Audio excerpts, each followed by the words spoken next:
Hello friends, and welcome to The Hanged Man in the Moon, and welcome to the 4th episode of my series Spread, Spreads, and More Spreads. And friends, I have a brand new spread for you, one that you've never seen before, because I just invented it about a week and a half ago, and I've been experimenting with it and playing with it, and even a couple of my friends, if you're here watching, thank you very much, did me the honor of using it, trying it out for me as well. And they told me that it gave good information and that it read fairly easily. And so I'm really excited to be exploring this with you today. And let me be entirely honest. So this spread was inspired by the brilliant, amazing Christine Payne-Towler, who is the creator of the Tarot of the Holy Light, and whose praises I love to sing on this channel as often as I possibly can. Now, we were talking about number and geometry, and the idea of 3 moving to 4 came up. And that sparked a memory for me of something that I had read in my studies of Carl Jung's work. And she, of course, pointed me exactly to where I had read that in the book Ion by Carl Jung.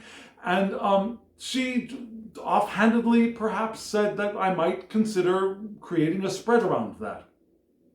And so I did. And I have a feeling that what I created is not what she was imagining. She was probably, and I don't want to put ideas in her mouth, but I think she was probably thinking of maybe a 3 or 4 card spread. And friends, if you know me, I just toss practically the entire deck on the table when I'm creating a spread. And it's not that many cards, but still, it's a lot of cards. So, friends, I've got it all figured out. So what I'm going to do is I'm going to show you the frame or an example of the layout, the form of the layout. I'm not sure how to say it, but what I'm going to show you is a plain background with spaces marked out for where the cards would be and give you the names of those spaces or the way I'm thinking of those spaces. And then I'll show you one of my example practice spreads. And then I'll turn the camera down and we'll look at the spread together. I'll shuffle the cards and we'll lay one spread out and read it together. How does that sound? Does that sound good? So friends, if you're still interested, stick around, hang on to your horses. I'll turn the camera down and we'll dive in together.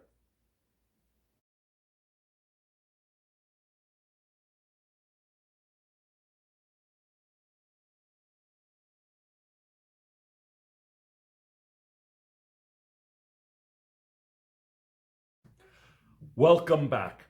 And friends, right now you are looking at the black and white version of the colored slide that you just saw. And after that colored slide, you also saw an example spread that I laid as I was developing this spread, which I called the Individuation Spread. Now, individuation, what is that? What does that mean? Where is that word from?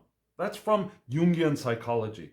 In the Jungian psychological theory of personal development, each of us, in the process of maturing and becoming more fully ourselves, does what they call individuation.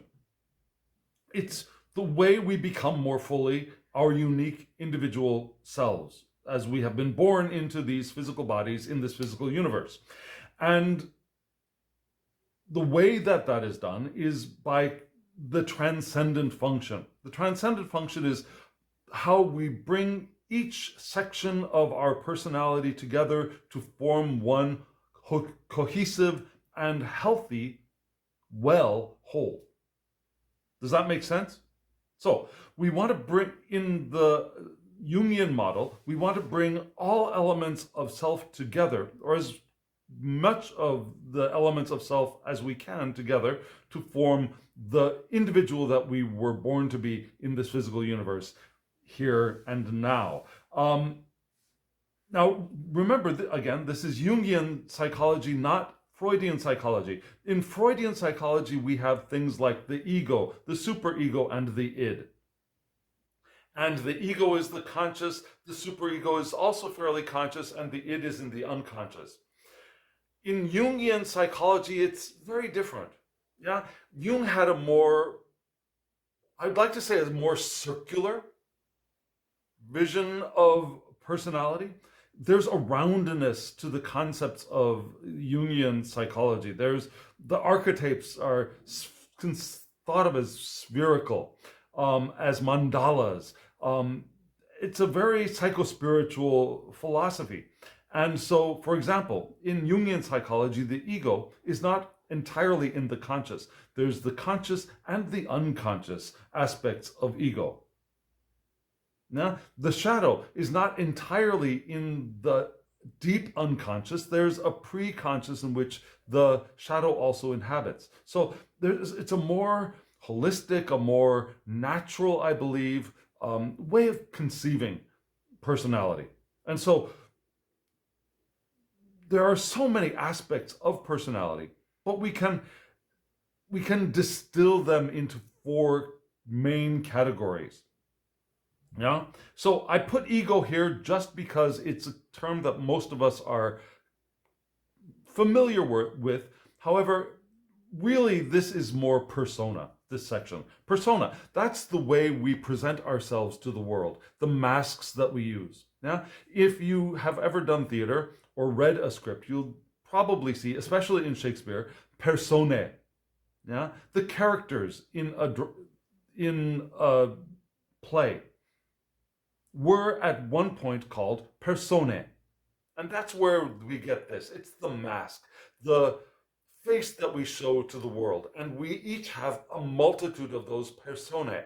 We have the mask that we show to our parents. We have the mask that we show to our friends. We have the mask that we show to our lovers. We have the mask that we show to strangers in a supermarket. Yeah, we have different personae depending on the situation and the people that we are interacting with.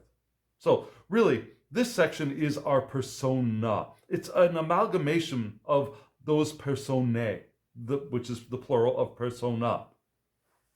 So this is the general face that we present to the world. And really, there are many faces, but we're just going to look at one of them. And then the shadow. Now, a lot of us in the tarot world think we have a very clear idea of what the shadow is, but there are different concepts of shadow. And most of us, I believe, can think of shadow in the Freudian sense, of the scary monsters in the closet sense. Shadow in the Jungian sense is aspects of self that we have stopped paying attention to. And we could have stopped paying attention to them because we're scared of them. But we could have also stopped paying attention to them because we found them or we were told that they were not beneficial to us. So if you were at the age of 7, perhaps, were told by someone that you cannot draw. Now, that drawing self does not necessarily become a scary monster in the closet. It becomes part of the shadow as part of the personality that is no longer active in our day-to-day lives. But that side of the personality still exists. The artistic side still exists in the shadow. So there are aspects of shadow that can be brilliant jewels, and there are aspects of shadow that can be frightening because we don't want to look at them because we think that they're not acceptable in some way. And frankly, a lot of those things that we think are scary and frightening monsters in the closets, if we peer inside of them and we unpack them, we'll notice that there is a jewel in the center of them as well. So there's the persona, the shadow, which is closer to the conscious level.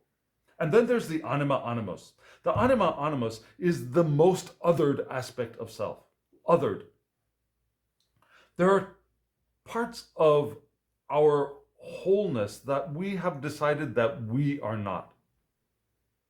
And one of the easiest ways to conceive of this, perhaps, is if we believe that we are male in male bodies, we have, from a very early age, othered our female aspects, things that we consider to be female. Not society, but things that we would consider to be female. And my idea of female and your idea of female are probably vastly different. Or, on the other hand, if you were born in and believed that you were female in a female body or in a male body, And you probably will have, at a very early age, started to other aspects that you believed were masculine or male, whatever that is to you. There are aspects of us that, from a very early age, we decide that I am this, I am not that. I am artistic, I am not intellectually curious. I am good at taking care of people, I'm not good at fighting with people. You know, we have aspects that we other completely. And that's where the anima animus comes into form. Now, we have all of those aspects in ourselves. We are a complete, full human being with all characteristics of all humans. So, again, from a very early age, there were aspects that we decided that we were not. And that's what forms the anima or animus, depending on whether, and it's a gendered thing, because at the time when Jung was developing this, the idea of transgendered, non-gendered was not a thing, was not considered. And those people who were who might have felt that they were female living in a male body were considered to be disturbed, were considered to have had their othered aspects taken over. They were considered to have had their othered aspects.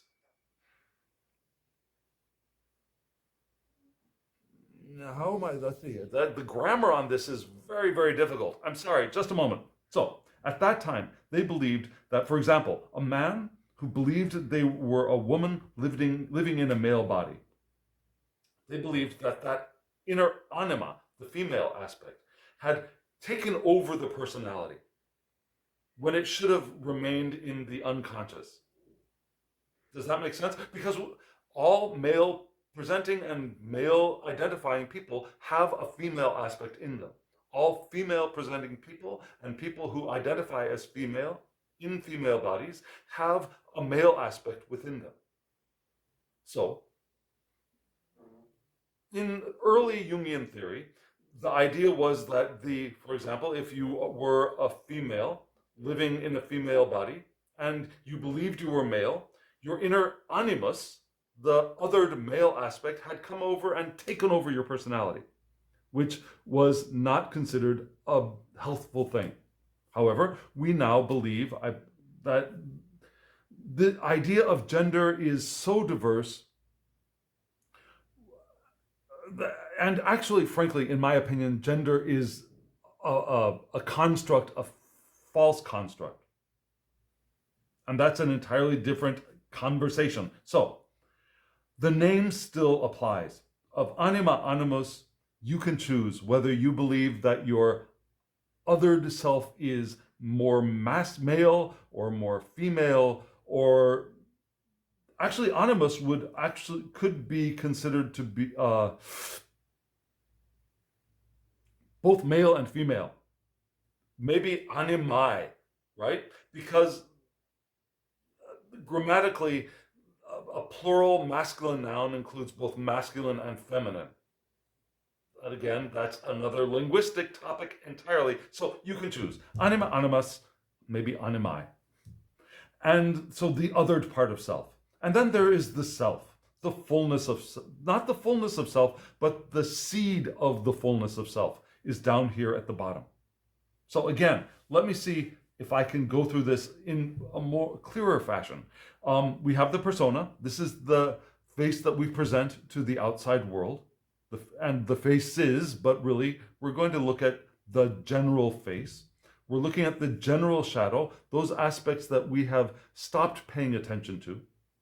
Then we have the anima animus, which is the parts of ourselves that we have othered from a very early age. And then we have the self, which again is the seed for our individuated whole selves and resides in the deep unconscious. So we're moving from the more conscious to less conscious to even less conscious to the least conscious. And then we have these 4 cards in the center. And these 4 cards are the transcendent function. These are like the advice card in a 3-card spread. So what can we do? And we'll have one card from each of the sections here, which will join together to create the new transcendent, individuated, the path to the individuated self. Does that make sense? So, here we go. I have chosen to use my Tarot of the Sheed for this because it's a trimmed version, and because it's a trimmed version, it's narrow. Now, it's also a very glossy deck. So when I lay it out, when I tried laying it out for the camera, I noticed that it was difficult to see. So I've done a lot of work trying to adjust the lighting for this video, and I think it'll work.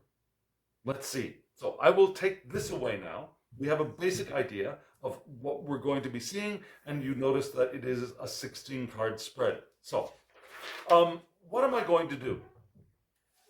I don't want to read for myself, so I've decided I'm going to read for a fictional character. I sometimes do that. In fact, other tarot readers that I know do that. When they're interested in playing with their cards and they've done enough readings for themselves and there's no one around at that time to do a reading for, one way to practice and also to experiment with spreads is to read for a fictional character.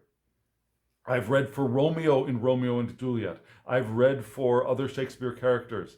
I've read for characters in movies. So today, because we're nearing Christmas, we're nearing the Christmas season, and of all of the characters that came to mind immediately, I think this one is the one that most people will be the most familiar with.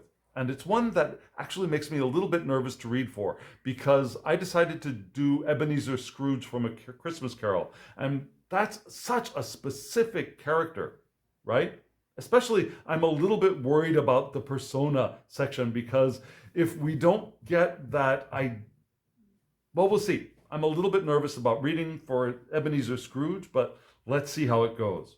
So I'm going to do my shuffle. And if you want to skip ahead, go ahead and skip ahead. So the question is, how can Ebenezer Scrooge individuate? Yeah? How can Ebenezer Scrooge individuate? How can Ebenezer Scrooge become the fullness of who he is? How can Ebenezer Scrooge become the fullness of who he is?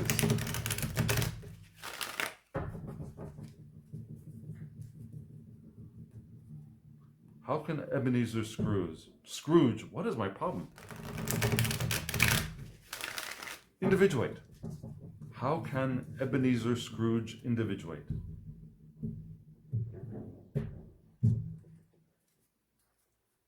How can Ebenezer Scrooge individuate? Scrooge. How can Ebenezer Scrooge individuate? This is a beautiful deck. I love using this deck when I can read for people in person. On camera, however, it's tricky. How can Ebenezer Scrooge individuate and become the fullness of who he is? How can Ebenezer Scrooge individuate? 6. Getting close. Just 2 more overhands and 2 more riffles. How can Ebenezer Scrooge individuate? How can Ebenezer Scrooge individuate?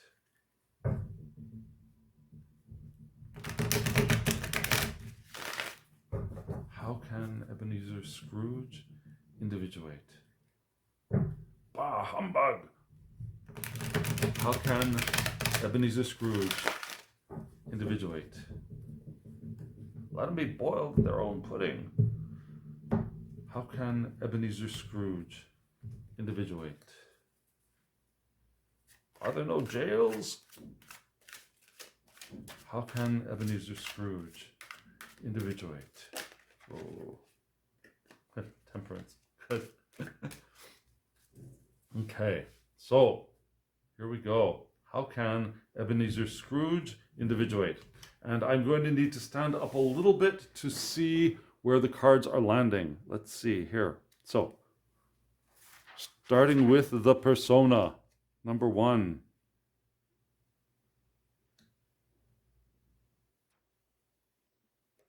Two.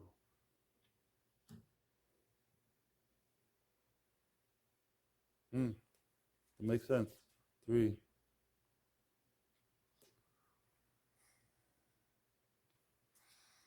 Interesting. Interesting. Okay, so I'm less nervous now. And then we go for, let's see, 4. This is the shadow. Ooh. 5. 6. Oh yes. Oh yes. Okay, so I'm no longer scared about this reading. This makes absolute sense.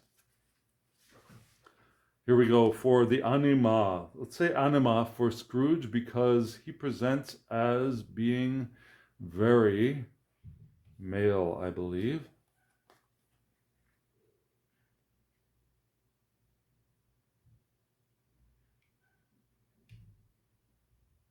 Okay, sorry. I'll be smooshing these cards around again a little bit. 5.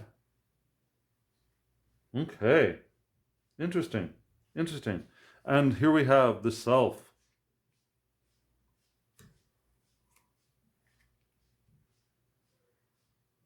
Ooh, a passionate self. Ooh, yes.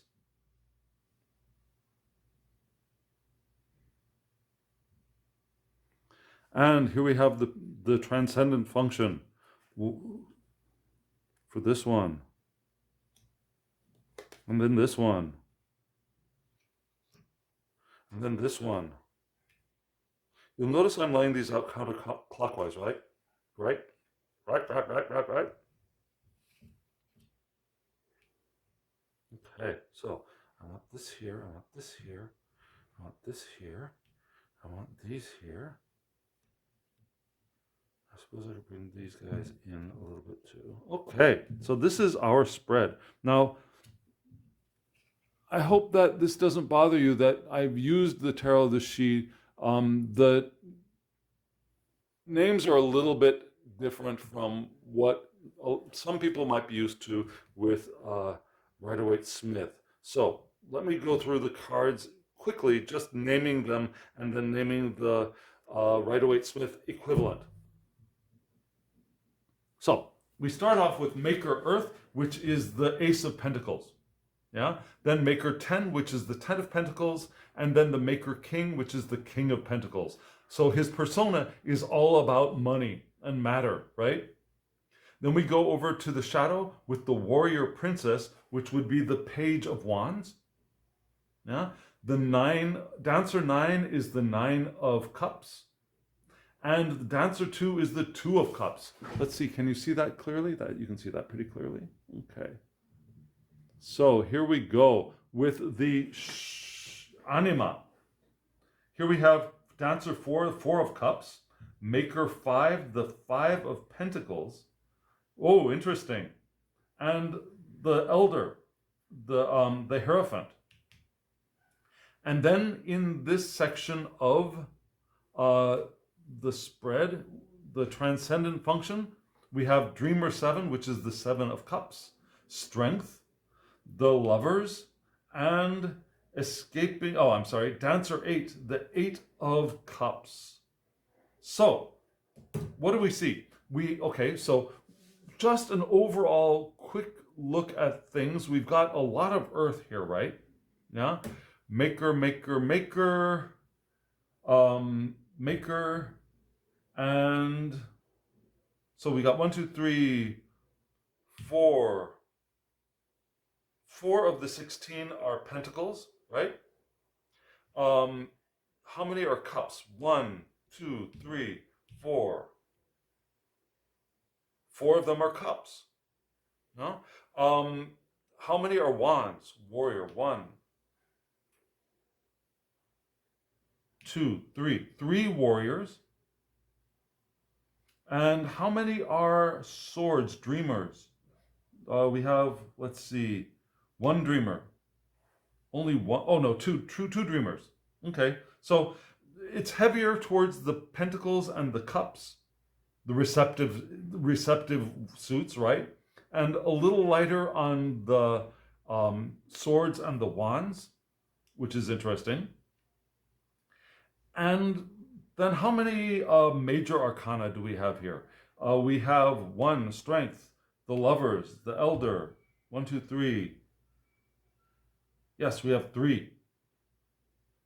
So this is a good balanced spread. It's lacking a little bit of fire and a little bit of thought. It's lacking a little bit of activity, which is interesting because if you remember Ebenezer Scrooge, while he does seem to be greedy, he wants to receive, he wants to get. He doesn't go out and do much in the world except for try to get as much cash wealth as he possibly can, at the beginning of the story at least, right?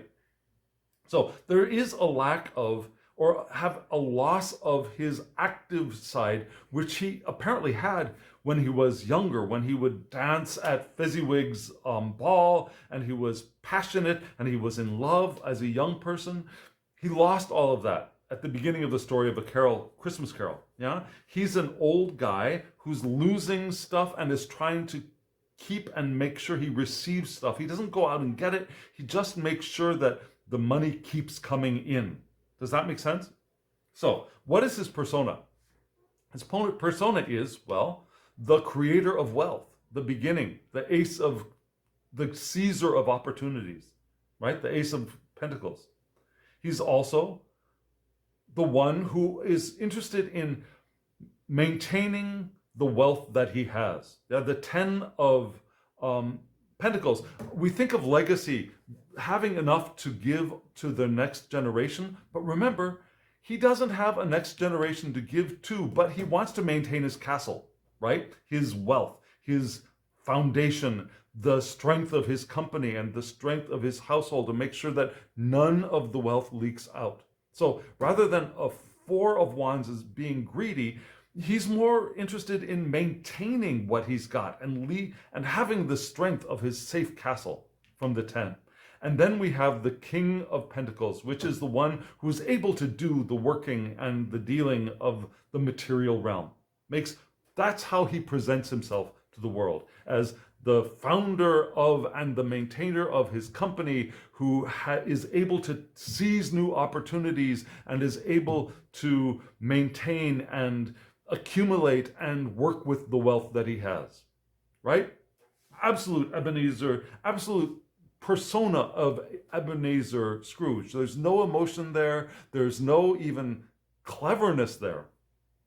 There's no passion there either. It's all the persona of money and maintaining his realm. So in his shadow, what's in his shadow? In his shadow, he's got this young, passionate person in the warrior princess. Yeah, the one who is courageous, who has the ability to take challenges, which he had as a young person, but has pushed that aside, right? In the shadow, he's also got the Dancer 9.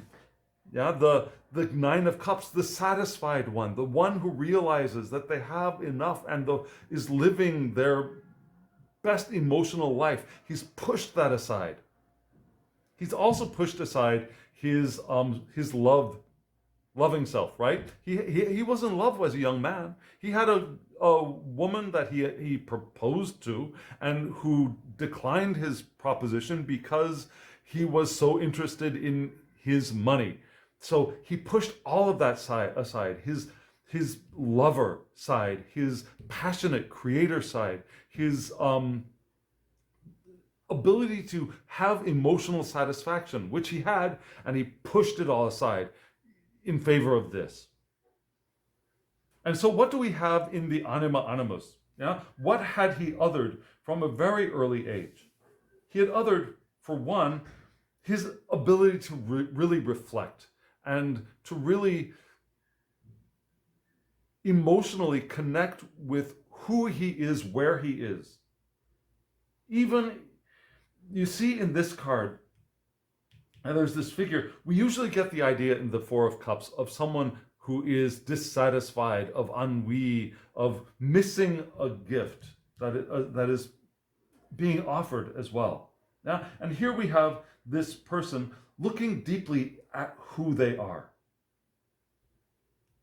And perhaps missing the offer of this figure in the background, and this figure does look a little bit dissatisfied, does look a little bit bored, but there's also that reflection, that idea of Narcissus, right? Vain reflection is the key word down here. And so, yeah, there could be that idea of self-awareness, self-love of self. But a little bit of vanity can be added to that as well. Here we have Maker 5, which is the Five of Pentacles. Yeah? This one who is perhaps a little bit vain, is a little bit self-absorbed, also is that way because they feel deprivation, right? As a very young child, Ebenezer Scrooge felt cut away from his family. Now he was sent away to boarding school as a very, very young child. And so that feeling of deprivation, which is what feeds this need for maintaining wealth, to cover up for this, that's all stuck in the anima animus. But along with that, there's also the potential of the wisdom and the knowledge of tradition that resides in the anima for him. Yeah, the inner the soothsayer, the inner leader of the tradition, educator of the young, guardian of past ritual, the elder, the inner elder. And you'll notice that this inner elder is presenting as female, which is perfect for this reading of Ebenezer Scrooge in the anima section, right? So there is a lot of power in the anima of tradition and wisdom and ritual and education, but that's all been hidden away along with a little bit of his vanity and self-interest of making himself beautiful and attractive because of this having been cut away from family, from resources, from hearth and home as a very young child. And so here we have the self. Who really is this person? This person, we start off with Warrior 4. This person is a person who is interested in the blessings of home, the Four of Wands, yeah?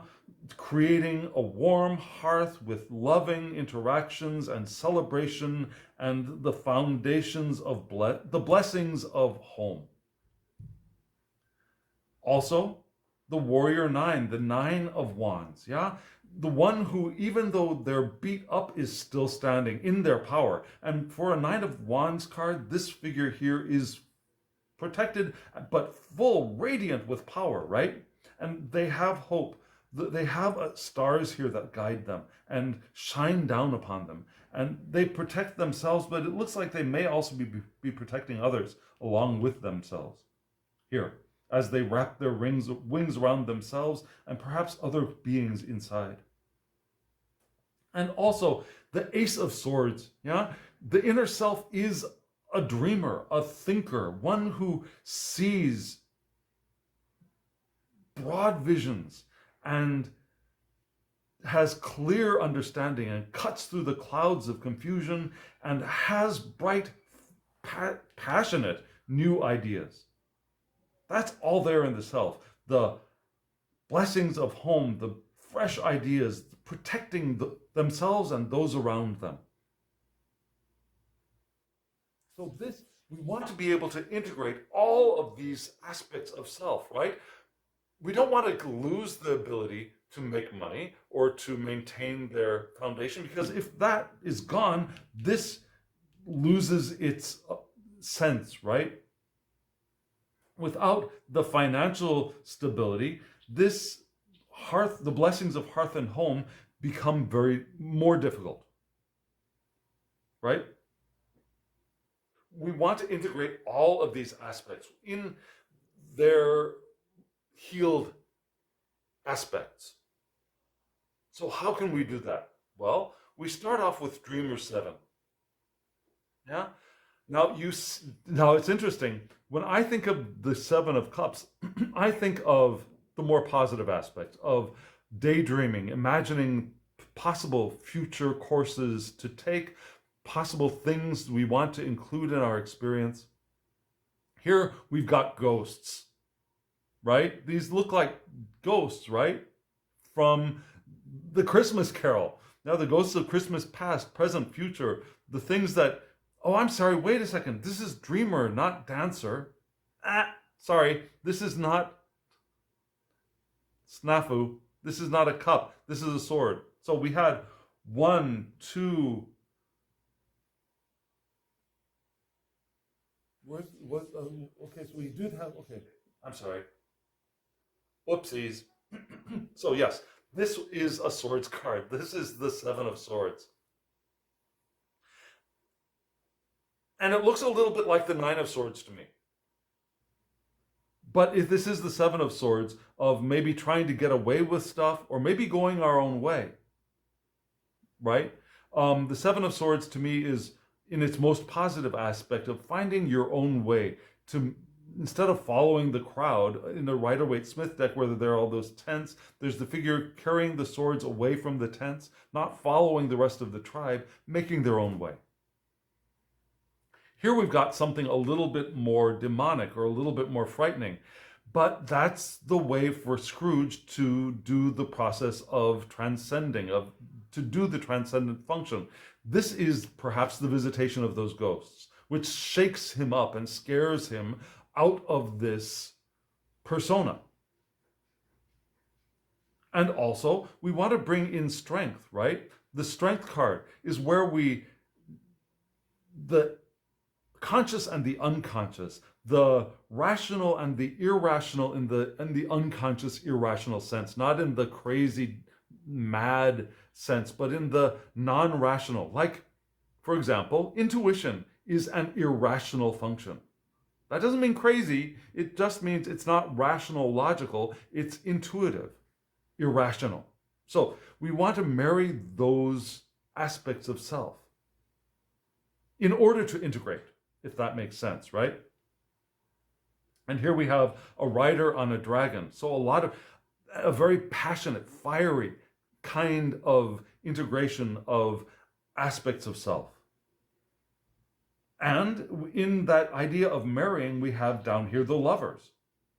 Yeah, from the anima, we want to marry our aspects of self. We want to marry this wounded bit. We want to marry this perhaps vain bit. We want to marry our power as an elder, as a teacher, as a carrier of ritual. We want to marry that with our day-to-day business lives. Marry those aspects of fire and water, of sun and moon. And yes, this is also the choice card, but right here in this process of transcendent function, I think it's a marriage card. I think this is the joining of aspects. And so here in the self, we want to leave behind what is the gray, turbulent, painful, disturbed waters that our reliance on this function and this function alone has caused for us. We want to get out of that and walk to the sun where we are complete and whole. So again, how does Ebenezer Scrooge, transcend to individuate? Well, it takes a little bit of a shock. It takes those ghosts, as we know from the Christmas Carol. And from there, he wants to bring aspects of self together in strength and actually marry them, wed them into one fullness. And as he leaves the very dark gray past behind and moves into the bright light of the sun, he moves towards this wholeness of self, which contains all of these aspects. The healed, wounded one, right? What do you think? Does this make sense to you? Can you see how these interact with each other? Can you see how this caused this, required this for transcending? Can you see how this required this in order to transcend? Can you see how this anima required the marriage to bring it all together? And how leaving behind is how we bring self into the mix of all aspects of the individuated self. Does that make sense to you? If it does, I'd love to hear from you in the comments below. I told you I was nervous about doing this reading because I had chosen the character I had chosen, and I am very satisfied with how this reading went. And it does seem to reflect aspects of A Christmas Carol to me. Does it not to you? I hope so. Let me know in the comments below. And friends, if you're still here, hit the thumbs up button so that YouTube knows that you enjoyed this, got something out of it, and other people might get something out of it as well. And subscribe if you haven't subscribed, and hit the alarm bell so you get notifications of when I upload videos. I do about 3 a week these days. This week I'm doing 4, but I tend to do 3 a week. So get those notifications when I upload. And friends, if you want a private reading, with this spread, any of the other spreads I've shown on my channel, or just something else, my my email address is in the description box below. Shoot me an email and tell me I want a reading, and we'll get it done for you. So yes, friends, here's the end of episode 4 of the series, Spread, Spread, Spreads. What do you think? Let me know. And now, as always, I wish you love, joy, well-being, and pure awareness. Thank you.